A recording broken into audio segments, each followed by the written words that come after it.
Hello friends, नमस्कार। मैं Jagat Singh bright future channel से, और आज कक्षा 12 की राजनीति विज्ञान की जो प्रथम बुक है उसका अध्याय 4 है। इसका नाम है अंतर्राष्ट्रीय संगठन या UN। और इसके आज हम पार्ट 2 की बात करेंगे। पार्ट 2 में सबसे पहले हम बात करेंगे 1992 में UN की आम सभा में एक प्रस्ताव के द्वारा 3 शिकायतें आई। फिर हम बात करेंगे भारत को क्यों सुरक्षा परिषद का स्थायी मेंबर बनाया जाए, और फिर बात करेंगे क्या वीटो पावर को समाप्त कर देना चाहिए, खत्म कर देना चाहिए। फिर हम बात करेंगे एक पूरे विश्व में संयुक्त राष्ट्र संघ का क्या महत्व है। उसके बाद अंतर्राष्ट्रीय मुद्रा कोष और विश्व बैंक जैसी नई संस्थाओं के बारे में बात करेंगे। अंतर्राष्ट्रीय मुद्रा कोष क्या है इसको बताएंगे, विश्व बैंक क्या है इसे बताएंगे, और इसके बाद विश्व व्यापार संगठन WTO की बात करेंगे, एमनेस्टी इंटरनेशनल की बात करेंगे, ह्यूमन राइट वॉच की बात करेंगे। तो आज हम अपनी वीडियो शुरू करने में सबसे पहले जो बात करते हैं 1992 में UN की आम सभा में एक प्रस्ताव के द्वारा 3 शिकायतें आई। वो 3 शिकायतें क्या हैं उनके बारे में बात करते हैं। तो वे आई शिकायतें, सुरक्षा परिषद क्या है, अब राजनीतिक वास्तविकताओं की नुमाइंदगी नहीं करता है ना। अब जिस उद्देश्य के लिए बना है वो काम नहीं करता। और क्या बात निकल रहा है, इसके जो फैसले हैं वो पश्चिमी देशों के हितों की छाप होती है उन पर, अर्थात वो अमेरिका के प्रभुत्व वाली बात करता है। और सुरक्षा परिषद में बराबर का प्रतिनिधित्व भी नहीं है ना, सभी देशों का बराबर का प्रतिनिधित्व नहीं है। तो 3 बात निकल के आई UN की आम सभा में। तो आप इन्हें समझ गए होंगे। इसके बाद बात करते हैं हम भारत को क्यों सुरक्षा परिषद का स्थायी सदस्य बनाया जाए, है ना। ऐसी भारत में क्या विशेषता है जिनके आधार पर भारत को सुरक्षा परिषद का स्थायी सदस्य बना देना चाहिए। तो उनकी जो भारत की खासियत है वो हम गिनवा देंगे। जैसे भारत एक बड़ी आर्थिक ताकत है ना। भारत एक उभरती आर्थिक ताकत है, इसके पास बहुत बड़ी सैन्य शक्ति है, बहुत बड़ी सैन्य ताकत है ना। और थल सेना के मामले में मैं कहूँ सबसे मजबूत है। और अगर आबादी के हिसाब से देखा जाए, आबादी के लिहाज से देखा जाए तो भारत बहुत बड़ा देश है ना। अब तो वर्ल्ड के नंबर 1 पर आ गया है आबादी के हिसाब से। और विश्व की 17% से ज्यादा आबादी भारत में ही रहती है, भारत में ही निवास करती है। अतः आबादी के हिसाब से भारत बड़ा देश है। और भारत संयुक्त राष्ट्र संघ की महासभा में, संयुक्त राष्ट्र संघ की जो उसका बजट है उसमें भी अच्छा खासा योगदान देता है ना। जो बजट है उसमें भी अच्छा योगदान करता है, सहयोग करता है। और क्या है भारत की विशेषता, भारत में लोकतंत्र है और भारत मानवाधिकारों का सम्मान करता है। अतः भारत लोकतंत्र व मानवाधिकार का भी सम्मान करता है, जो उसकी शर्त निकल कर आई थी, है ना। और क्या है, भूगोल, अर्थव्यवस्था तथा संस्कृति के लिहाज से यदि देखा जाए तो भारत विविधता वाला देश है ना। भूगोल की स्थिति से देखा जाए, संस्कृति के हिसाब से देखा जाए तो काफी विविधताएं हैं, है ना। और शांति बहाली में भी भारत का योगदान रहा है ना। और एक खास बात यह है, 3 अक्टूबर 1994 को भारत ने औपचारिक रूप से स्थायी सदस्यता का प्रस्ताव रखा, अर्थात अपना पक्ष UN के सामने रख दिया कि मुझे भी स्थायी सदस्य बनाया जाए। और ये जो मैंने ऊपर विशेषताएं गिनवाई हैं ये उसमें रखी कि मेरे पास भी ये विशेषताएं हैं, तो क्यों ना मुझे भी वीटो पावर का हक मिले या मुझे UN का स्थायी सदस्य बनाया जाए। नेक्स्ट बात करनी है हमें, क्या वीटो पावर को समाप्त कर दिया जाए, क्योंकि वीटो पावर 5 ही देशों के पास है, या इसमें क्या चेंज हो, है ना। अब देखिए इसके लिए सुझाव ये आते हैं वीटो पावर को समाप्त करने से जो इसके स्थायी सदस्य हैं उनकी रुचि खत्म हो जाएगी, रुचि समाप्त हो जाएगी, उसमें रुचि लेना बंद कर देंगे। और क्या है, वीटो पावर वाले देश कभी भी नहीं चाहेंगे कि उनकी वीटो पावर समाप्त हो, है ना। जिन देशों को वीटो पावर मिली हुई है वे बिल्कुल भी नहीं चाहेंगे कि उनकी वीटो पावर समाप्त हो। इससे तो अच्छा है कि वीटो पावर को समाप्त करने के बजाय क्या करें, संयुक्त राष्ट्र संघ में सुधार के प्रयास किए जाए, संयुक्त राष्ट्र संघ में सुधार के प्रयास किए जाए और वीटो पावर का क्या करें, अधिक देशों को और से और ज्यादा देशों को वीटो पावर मिल जाए तो ज्यादा अच्छा रहेगा। अब क्योंकि बात करते हैं, देखिए एक ध्रुवीय विश्व में संयुक्त राष्ट्र संघ का क्या महत्व है, क्योंकि संयुक्त राष्ट्र संघ जब एक ध्रुवीय विश्व है उसकी चलती है तो संयुक्त राष्ट्र संघ ऐसे में कौन हो गया, कमजोर हो गया है ना, एक बंधुआसा हो गया है ना। तो इसके महत्व के बारे में चर्चा करते हैं।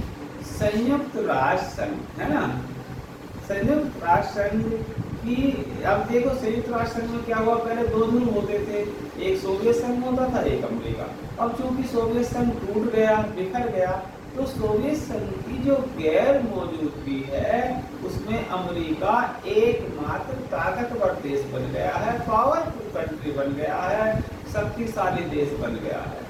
ऐसे में अमेरिका पर अंकुश लगाना, लगाम लगाना, है ना, नकेल कसना आसान नहीं है ना। अमेरिका की जो है अपनी सैन्य ताकत बहुत ज्यादा है और उसकी जो आर्थिक शक्ति है उसके कारण भी क्या करता है, वो यूएनओ व अन्य जो अंतर्राष्ट्रीय संगठन है उनकी अनदेखी कर देता है, उनकी परवाह नहीं करता है ना, उनकी लापरवाही करता है ना, उनको नजरअंदाज कर देता है, ठीक है। और क्या है, यूएनओ में अमेरिका का प्रभाव खास है, काफी महत्व है अमेरिका का यूएनओ में, क्योंकि यूएनओ में सबसे ज्यादा योगदान देने वाला, सबसे ज्यादा आर्थिक मदद देने वाला देश अमेरिका ही है। और मित्रों, अमेरिका की जो वित्तीय ताकत है ना, जो उसके खजाने के धन की ताकत है, उसका कोई मुकाबला नहीं है, उसका कोई मुकाबला नहीं है। और क्या है, यूएनओ किसकी, अमेरिका की भूमि पर स्थित है, अर्थात यूएनओ के जो ऑफिस है वो मुख्यालय कहाँ है, अमेरिका में, है ना। तो और एक विशेष बात यह है, यूएनओ के ज्यादातर नौकरशाह या उसके जो कर्मचारी हैं वो अमेरिका के ही नागरिक हैं, तो वो किसकी मानेंगे, अमेरिका की। और क्या है, अमेरिका के पास वीटो पावर है, नकारात्मक शक्ति है ना। और ये क्या है, जब महासचिव का चुनाव होता है तो उसमें अमेरिका की सबसे ज्यादा चलती है, महासचिव के चुनाव में अमेरिका का ही महत्व सबसे ज्यादा सर्वोपरि होता है। अब बात करें अंतरराष्ट्रीय मुद्रा कोष और विश्व बैंक जैसी अन्य अंतरराष्ट्रीय संस्थाएं, है ना। अंतरराष्ट्रीय मुद्रा कोष और विश्व बैंक जैसी कई जैसी अंतरराष्ट्रीय संस्थाएं हैं, उनके बारे में बात करें तो हम पाते हैं आज का समय क्या है, आज के समय में वैश्वीकरण बहुत पनप रहा है। वैश्वीकरण जैसे शब्दों से आप लोग अच्छी तरह से परिचित होंगे ही, और हम चाहते हैं, क्या चाहते हैं हम लोग, कि एक नई अंतरराष्ट्रीय आर्थिक व्यवस्था, है ना, पहले कैसे, न्यू इंटरनेशनल इकोनॉमिक, है ना, एक नई संस्था या न्यू इंटरनेशनल इकोनॉमिक ऑर्डर, है ना, बनवे, जिसको NIEO है हो या उसकी स्थापना होनी चाहिए, है ना। वो संगठन मजबूत होना चाहिए जो कि लोकतांत्रिक भी हो और जवाबदेही भी हो, लोकतंत्र के नियमों का पालन भी करता हो और जवाबदेही हो, अर्थात एक निश्चित अंतराल के बाद चुनाव होते रहे, अगर वो बात ना माने तो उसे बदल दें, जवाबदेही का ही मतलब होता। परंतु अभी तक ऐसा नहीं हो पाया है और भारत ने क्या किया है, भारत ने संसार के जो गरीब और विकासशील देश थे उनकी आर्थिक समस्याओं को, है ना, इसके सामने रखने का प्रयास किया है ना, उजागर करने का प्रयास किया है, या अंतर्राष्ट्रीय संकट इसके सामने रखने का प्रयास किया है। अब बात करते हैं हम अंतर्राष्ट्रीय मुद्रा कोष। अंतर्राष्ट्रीय मुद्रा कोष शॉर्ट में कहेंगे हम IMF, international monetary fund. International monetary fund IMF जो अंतर्राष्ट्रीय मुद्रा कोष है, इसकी स्थापना कब हुई, इसका मुख्यालय कहाँ है, इसके बारे में चर्चा कर लेते हैं। तो देखिए, इसकी जो स्थापना है वो 1944 में हुई और इस पर हस्ताक्षर हुए 27 दिसंबर 1945 और इसमें इस समय लगभग 188 सदस्य हैं या सदस्य देश हैं और इसका जो मुख्यालय है वो वाशिंगटन DC में। और इसका उद्देश्य क्या है, देखिए जितने भी संगठन बने हैं सबका उद्देश्य बड़े अच्छे होते हैं। क्या है उद्देश्य, ये अंतरराष्ट्रीय मौद्रिक कहते हैं धन संबंधी, है ना, सहयोग को बढ़ावा देना, है ना, अंतरराष्ट्रीय स्तर पर धन को बढ़ावा देना और व्यापार नीति बनाना है, अंतरराष्ट्रीय व्यापार नीति बनाना है, अंतरराष्ट्रीय व्यापार को बढ़ाना है और अंतरराष्ट्रीय व्यापार की मात्रा में संतुलन बैठाना है, संतुलन लाना है तथा वित्तीय व्यवस्था की देखभाल करने का काम भी अंतरराष्ट्रीय मुद्रा कोष का है। इसके बाद बात करेंगे हम विश्व bank, international bank of reconstruction and development, इसकी हिंदी बनेगी अंतरराष्ट्रीय पुनर्निर्माण विकास बैंक, है ना, अंतरराष्ट्रीय पुनर्निर्माण विकास बैंक। अच्छा, इसकी स्थापना की बात करें तो इसकी स्थापना हुई जुलाई 1945 में और इसने 1946 में काम शुरू कर दिया। इसका मुख्यालय भी ज्यादातर मुख्यालय कहाँ पर है, अमेरिका में, तो इसका मुख्यालय वाशिंगटन DC में ही है और इसका उद्देश्य क्या है ना, वर्ल्ड बैंक का उद्देश्य विकासशील देशों की मदद, लेन देन करना, लेना देना, शिक्षा पर ध्यान देना है, इन देशों के स्वास्थ्य पर ध्यान देना है और पर्यावरण सुरक्षा पर भी ध्यान देना है और से विकासशील देश, है ना, इन पर ध्यान देना और क्या है, इनके शहरी विकास पर ध्यान देना है और कभी कभी एक काम और भी करता है, जो ज्यादा गरीब देश हैं जिनके बस की कर्ज लेकर लौटाना नहीं है तो ऐसे देशों का कर्ज माफ भी करता है, अर्थात ऐसे देशों से कर्ज वापस नहीं लेता है। ये बात हो गई। इसके बाद हम बात करेंगे विश्व व्यापार संगठन। विश्व व्यापार संगठन को शॉर्ट में कहेंगे WTO, world trade organisation. World trade organisation, ये विश्व व्यापार संगठन WTO, है ना, पिछले अध्याय में भी पढ़ा है ना, दोबारा फिर से इस पर चर्चा कर लेते हैं। इसकी स्थापना हुई 1 जनवरी 1945।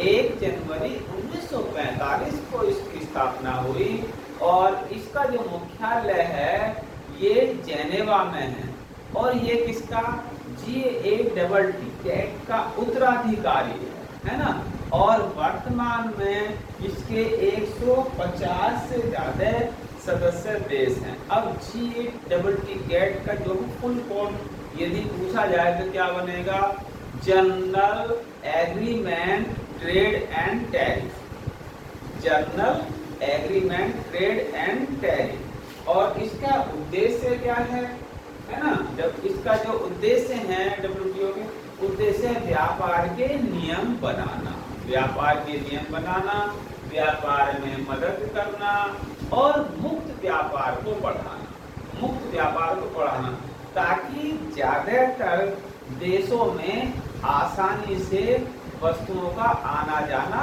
हो सके, बिना रोक टोक के आना जाना हो सके या वैश्वीकरण को बढ़ावा मिल सके, तो ऐसा इसका उद्देश्य है।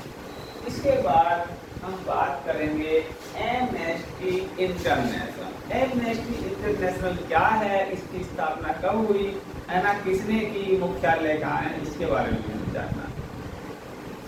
तो एमनेस्टी इंटरनेशनल की स्थापना हुई जुलाई 1961 में, जुलाई 1961 में इसकी स्थापना हुई और ये पीटर बेंसन के द्वारा इसकी स्थापना की गई और इसका जो मुख्यालय है वो लंदन में है, ठीक है। और 1970 में पीटर बेंसन को नोबेल पुरस्कार मिला था। ये एमनेस्टी इंटरनेशनल कैसी संस्था है? ये स्वयंसेवी संगठन है ना। और किस लिए बना है? मानव अधिकारों की रक्षा करने के लिए बना है। एमनेस्टी इंटरनेशनल संगठन कैसी संस्था है? एक स्वयंसेवी संगठन है ना, जैसे एनजीओ कहते हैं। और क्या है? मानव अधिकारों की रक्षा करने के लिए इसका निर्माण किया गया है और मानव अधिकारों से संबंधित जो रिपोर्ट हैं उनको छापना है, न्यूज़पेपर में छापना है, मानव अधिकारों से संबंधित रिपोर्टों को प्रकाशित करना है। और अगर कहीं किसी भी देश में सरकारों का दुर्व्यवहार होता है तो ऐसे दुर्व्यवहार को बताना है, प्रकाश में लाना है, उजागर करना है, बताना है। और क्या काम है इसका? मानव अधिकारों की रक्षा करना है और मानवों को जागरूक करना है, अपने अधिकारों के प्रति जागरूक हो जाने। ये एमनेस्टी इंटरनेशनल का उद्देश्य है। इसके बाद लास्ट में हम बात करेंगे ह्यूमन राइट वॉच, है ना। लास्ट में हम बात करेंगे human right watch. Human right watch क्या है? इसकी जो स्थापना है ये 1978 में हुई, 1978 में इसकी स्थापना हुई और ये हेलसिंकी के द्वारा इसकी स्थापना हुई। इसका जो मुख्यालय है वो न्यूयॉर्क में, इसका मुख्यालय न्यूयॉर्क में है। इसने कब से काम शुरू किया? इसने 19 जून 2006 से सक्रिय है, या यूं कहें 19 जून 2006 से इसने प्रॉपर्ली अपना काम करना शुरू कर दिया है।